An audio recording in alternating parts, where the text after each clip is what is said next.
দেখো, আজকে না আমি কোনো কিছু বা কোনো টপিক পড়াবো না, কিছু কথা আছে যেটা খুবই দরকারি আশা করি। হয়তো তোমরা টাইটেলে দেখেছো যে মাধ্যমিকের পরে সত্যি কি পাখনা গজায়, বা মাধ্যমিকের পরে কি সত্যি পাখনা হয়। বাট মাধ্যমিকের পরে পাখনা হয় কিনা জানি না, বাট মাধ্যমিক খুব ভালো রেজাল্ট হয় কেউ যদি অল্প একটু এফোর্ট দেয় না, বা অল্প একটু পরিমাণে ধরো পড়াশোনাগুলো কনসিস্টেন্সি রাখলো, তাহলে না অনেক বেশি মার্কস পেয়ে যায় আমার হিসেবে, রাইট?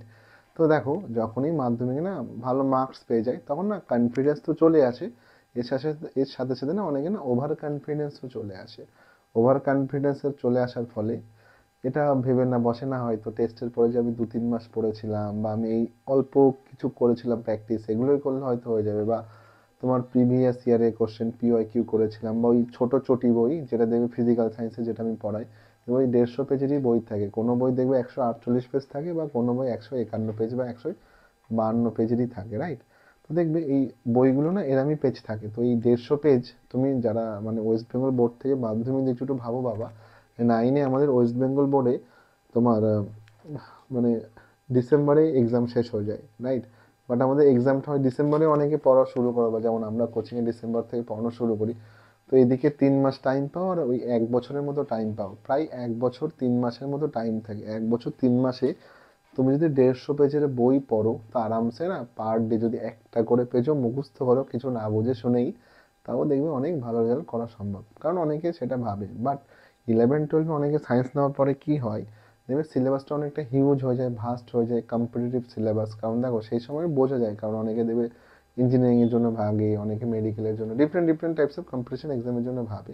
তো সেখানে সিলেবাসটা ভাস্ট থাকে, অনেক প্র্যাকটিস দরকার হয়। আবার প্লাস এছাড়াও না দুটো জিনিস খুব ম্যাটার করে, ভালো টিচার ভালো বই। কারণ দেখবে ওখান থেকে না নিজে নিজে না লার্ন করা খুবই টাফ। বাট হ্যাঁ, এখন টেকনোলজির মানে সুবাদে তোমার দেখবে ইউটিউব চলে এসেছে, অনেক কিছু চলে এসেছে, সেখান থেকে না লার্ন করা যায় অনেক ভালোভাবেই। বাট হ্যাঁ, মেন টপিক যেটা ছিল আমি সেটাতেই আসি। তো কি হয়, ভালো মার্কস হয়, ভালো পাকনা হয় না। ঠিক আছে, কনফিডেন্স আসে অল্প, বাট ওভার কনফিডেন্স অনেকে চলে আসে, সেখান থেকে না রেজাল্ট খারাপ করে। তো দেখো, এই ভিডিওটা না তোমরা হয়তো ভাবছিলে না স্যার কিছু না কিছু পড়াবে, কিছু না কিছু হয়তো শেখাবে, বাট না, আমি যেটা বুঝেছি না, মাধ্যমিক পরীক্ষার পরে না এই যে বিষয়টা হয় লোকজনের, বিকজ অফ ব্রেক। মাধ্যমিক এক্সামের পরে না দেখবো অনেকে প্রায় 1-1.5 মাস হতে গেল, অনেকে দেখবো পড়াশোনা শুরুই করেনি। তো না একটা হ্যাবিচুয়েটেড থাকে না, দেখো মানুষ হচ্ছে অভ্যাসের দাস, রাইট? আমরা দেখো যেমন গুড হ্যাবিটটা অ্যাডাপ্ট করি, তেমন ব্যাড হ্যাবিটটাও অ্যাডাপ্ট করে নিই আমরা, কারেক্ট? তো কি হয় ব্যাপারটা, মাধ্যমিক এক্সামের পরে না আমরা না পুরো লাইফ না ওই জিঙ্গালালা লাইফ হয়ে যায়, রাইট?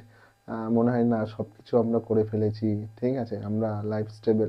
তো কি হয় না, ওই যে তুমি যখন না লেজি হওয়া শুরু করে দাও পরপর, গ্র্যাজুয়ালি না তুমি লেজি হতে থাকো, তো তোমার গ্রাফ আপওয়ার্ড থেকে না আস্তে আস্তে ডাউনওয়ার্ডের দিকেই চলতে থাকে।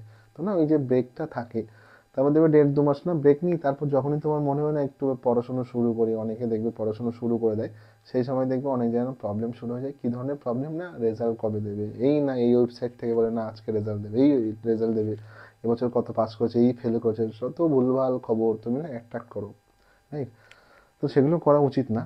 তো দেখো, এই জন্য ওই যে টাইম ইন পিরিয়ড থাকে না, 3 মাস 3.5 মাস, সেই টাইমে না পড়াশোনা হয় না, তারপর তুমি পড়াশোনা শুরু করে দাও, সেই এই যে 3 মাস বা 4 মাসের যে গ্যাপটা না পড়ে না, কভার করা না খুব টাফ হয়ে যায়। কারণ দেখো, তুমি এই বছর মাধ্যমিক না ফেব্রুয়ারিতে যদি দাও, 2 বছর পরে না ঠিক ফেব্রুয়ারি বা মার্চে দেখবে তোমার 12 হবে।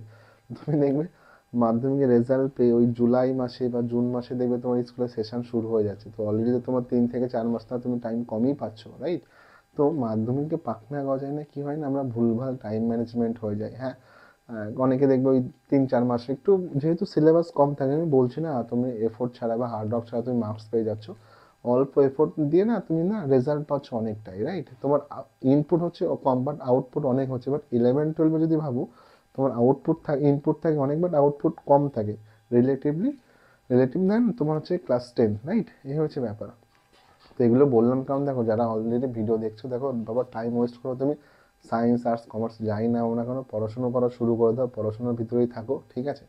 আর পড়াশোনার ভিতর থাকলে পাখনা গজানোর কনসেপ্টটা পুরোপুরি ভুল, ঠিক আছে? এটা হচ্ছে জাস্ট হয় না কথার কথা, গুরুত্বহীন কথা, পড়েছে সবাই বাগধারা, ঠিক আছে, অমনই একটা ব্যাপার। বাট হ্যাঁ, কিছু একটা জিনিসই হয়, মাধ্যমিকের পরে তোমার পাখনা গজায় না, তোমার একটা জিনিস হয়, সেটা তুমি টাইম ওয়েস্ট করো, টাইম ওয়েস্ট করা উচিত না।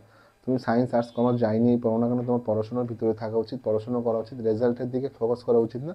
আমি বিশ্বাস করি রেজাল্ট তোমার লাস্ট যে এক্সাম দাও ওই অবধি তোমার রেজাল্ট হয়ে গেছে, তারপরে বাকিটা প্রসেস তোমাকে বলে দেবে, হ্যাঁ, হয়তো ডিলে হবে কিছুটা টাইম, রাইট? এটাই তো হয় না, সব কিছু তো আমরা ইনস্ট্যান্ট ম্যাগির মতো না 2 মিনিটে পাওয়া যায় না পৃথিবীতে, right? You have to give some time, you should have acquired some patience, right? Patience রাখা উচিত, পেশেন্স এখান থেকে তো ডেভেলপ হয় না পেশেন্স। তুমি দেখবে টেনশন ম্যানেজমেন্ট, এগুলোই তো লাইফের কোয়ালিটি না? আমি জানি না তুমি মাধ্যমিক এক্সাম থেকে কী শিখেছো, বাট আমি এটাই জানি, বাবা মেহনত করতে হবে, মেহনত করলে ফল পাওয়া যায়, এটাই তো শেখা যায় মাধ্যমিক এক্সাম থেকে, রাইট? মেহনত করলে অবশ্যই ফল পাবে। তুমি মেহনত করেছো, ভালো রেজাল্ট হয়েছে, কোথাও না কোথাও দেখবে আরও কম বেশি পরীক্ষায় এদিক ওদিক হয়ে যায়, বিকজ অফ ওই কিছু কিছু ফ্যাক্টার্স থাকে, রাইট? সেই ফ্যাক্টার্সগুলোর জন্য। যাই হোক, মেন বক্তব্য হচ্ছে এটা, দেখো 11-12 অনেক মানে ইম্পর্টেন্ট লাইফের ক্ষেত্রে, হয়তো অনেক ভাবে না 10 অব্দি হয়তো শেষ, বাট না, 11-12 থেকে অ্যাকচুয়ালি শুরু হয় কম্পিটিশান, শুরু হয়। কারণ দেখো কেউ কাউকে না তোমাকে জায়গা ছাড়বে না, কারণ ডারউইনের মতামত পড়েছো, যোগ্যতমের উদ্বর্তন, ঠিক আছে? তো ন্যাচারাল সিলেকশন যে ব্যাপারটা হয় না, এখান থেকে শুরু হয়, ঠিক আছে? কেউ তোমাকে এক ফোঁটা জায়গায় দেবে না। তুমি তোমার যে বন্ধুর সাথে পাবজি খেলবে, যে বন্ধুর সাথে ঘুরতে যাবে, ঠিক আছে, সেই বন্ধু তোমার কম্পিটিটর হবে, রাইট? সেই বন্ধু আর তুমি দেখবে কলেজে সিটের জন্য কম্পিটিশান করবে, সেই বন্ধু আর তুমি দেখবে নিটে বা বড় এইমসের জন্য বা তুমি মেডিকেল কলেজের জন্য সিটের জন্য কম্পিটিশন হবে। সেম ইঞ্জিনিয়ারিংয়ের ক্ষেত্রেও সেম, রাইট? তো টাইম ওয়েস্ট করো না, পড়াশুনো শুরু করে দাও। যে যে সাবজেক্ট নিয়ে পড়ো না কেন, সায়েন্স, আর্টস, কমার্স, পড়াশুনো শুরু করে দাও। স্যারেদের সাথে কনসাল্ট করো, পড়াশুনো করো বাবা। Don't waste your time, right? নাহলে কিন্তু দেখো বেশি টাইম ওয়েস্ট করলে তোমার পাখনা গজানো শুরু করবে। যাই হোক, এটুকুই ছিল, ভিডিও যাই না ভিডিও কতটা ভালো লেগেছে না লেগেছে, বাট হ্যাঁ, দাদা হিসেবে এটুকুই বলবো আমি তোমাদের। দেখো, 10-এর পরে না অনেকে না অনেক রকম বিহেভিয়ার চেঞ্জ হয়ে যায়, মাইন্ডসেট চেঞ্জ হয়ে যায়, because of wasting time. Time waste করা বন্ধ করো, পড়াশোনার সাথে লেগে থাকো, হয়ে যাবে। বাকি এত কিছু নিয়ে ভাবনা চিন্তা করার কোনো টাইম নেই। এই স্যার সায়েন্সের এই কঠিন, মানে অনেকে হয় না স্যার পারবো তো, স্যার কী নিয়ে পড়বো, কী নিয়ে পড়লে হবে। দেখো আমি আগেও বলেছি, যেটা নিয়ে পড়ো না কেন তোমাকে বেস্ট হতে হবে বা নাম্বার ওয়ান হতে হবে। কারণ কেউ কম্পিটিশনের জায়গা না, কেউ কাউকে না একটা জায়গা ছাড়বে না, রাইট? তো তোমাকে ইভলভ হতে হবে অ্যাজ এ পার্সন, রাইট? যত বেশি ইভলিউশন আসবে তোমার ভিতরে, যত বেশি তুমি সাস্টেন করতে হবে, রাইট? তুমি তত বেশি সার্ভাইভ করতে হবে, তত বেশি তুমি কম্পিটিশনে আগে থাকবে, রাইট? দেখো আমি তোমার ওই রেট রেসেও শেখাচ্ছি না, হ্যাঁ, যে না সারাদিন দৌড়াও ইঁদুরের মতো, ওরকম বলছি না বাবা। বাট একটা কথাই বলবো, মাধ্যমিকের পরে দেখবো অনেকেই না, অনেক স্টার দেখবে না আকাশ থেকে না মাটিতে পড়ে যায়, অনেক ফুল ঝরে যায়, ঠিক আছে? বাট তোমাদের ক্ষেত্রে যেন এমন না হয়, সেজন্য জাস্ট কিছু বলা। আশা করি এটুকু অধিকার রাখি, এটুকু রাইটস রাখি তোমাদেরকে গাইড দেখানোর। তো অ্যাজ এ টিচার বা অ্যাজ এ গাইড একটা জিনিসই বলবো, don't waste time. Whatever you do but do your best. Science নাও, আর্টস নাও, কমার্স নাও, all the best from my side. আর যারা সায়েন্স নিয়েছো বাবা, ঠিক আছে, you have to work hard, right? বাকি রেজাল্ট 2 বছর পরে ভালো হবেই। ওকে, চলো টাটা, বাই, ভালো থাকো সবাই।